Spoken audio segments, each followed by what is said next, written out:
is set up, the skill level you have coming in, how many players you have coming in will all dictate what the difficulty of each individual round will be? Yes, not necessarily the skill level that you have when coming in, but more the skill level that you have when you're playing. So if the four of us start and we start making headshot after headshot and placing turrets, and we don't allow the enemy any space to do anything, then the AI director is going to spawn teleportation, snipers, it's going to spawn a boss fight quickly. It's going to make it more challenging for us. On the screen here, I can see Assault, Marksman, Medic, and Tactician. I'm assuming these are classes? Yes, those are the 4 different roles that you can play with, and each player only can choose one of these. In other words, there can't be 2 Assaults running around. So as soon as your friend picks the Marksman, you won't be able to pick it anymore.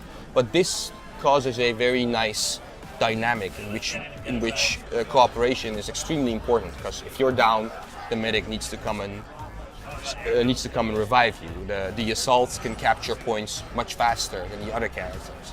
The tactician, for instance, can place turrets, turrets and shields which give you very nice defensive positions. The goal with the tactician is to make sure that you place your shields and the 3 turrets that you can place in such positions that they have maximum line of sight towards the enemies that are going to come up to you. So we've just started the game, and right now no enemies have spawned yet. So we're going to make sure that the turrets that we place, so enemies could come from here, from this angle, and from this angle here. So in my opinion, we should place it here. So now we're playing with the medic, and what the medic does is it can revive downed players, but it can also, like him, he's down now, and we're gonna revive him. So if he presses triangle, press triangle. Yes.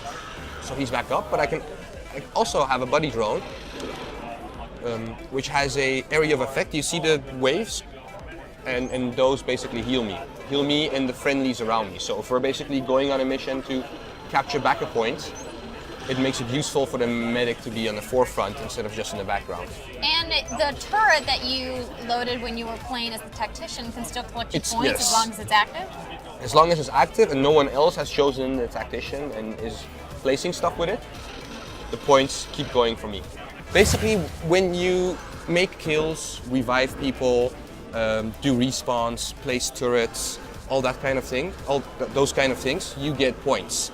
And those points are in your pocket, and when those points are on your person, you get multipliers. So when you make kills, you get more points. However, when you bank them, they get to the collective points number, and that's basically your objective. So those points represent intel gathered, and at the beginning of the game, a set point of points to capture is selected.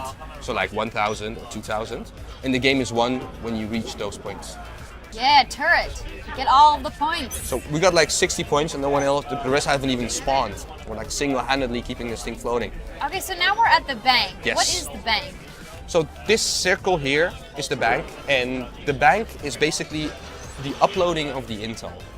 So before you get here to upload the intel, you were keeping it on your person. And what that does is that gives you multipliers. So the more points that you have with you, the more points you get for kills and captures and everything else. However, if you die, you lose all those points. Killzone has some very kind of distinct features in its multiplayer. What are fans of Killzone multiplayer going to recognize here in Intercept? Fans of Killzone multiplayer are going to recognize some of the abilities and some of the weapons. However, most of these have been tweaked for the co-op experience, and also they're going to recognize a lot of the things from single player. Like the levels in which you play are levels that you also visit in the single player campaign. However, it's in completely different settings.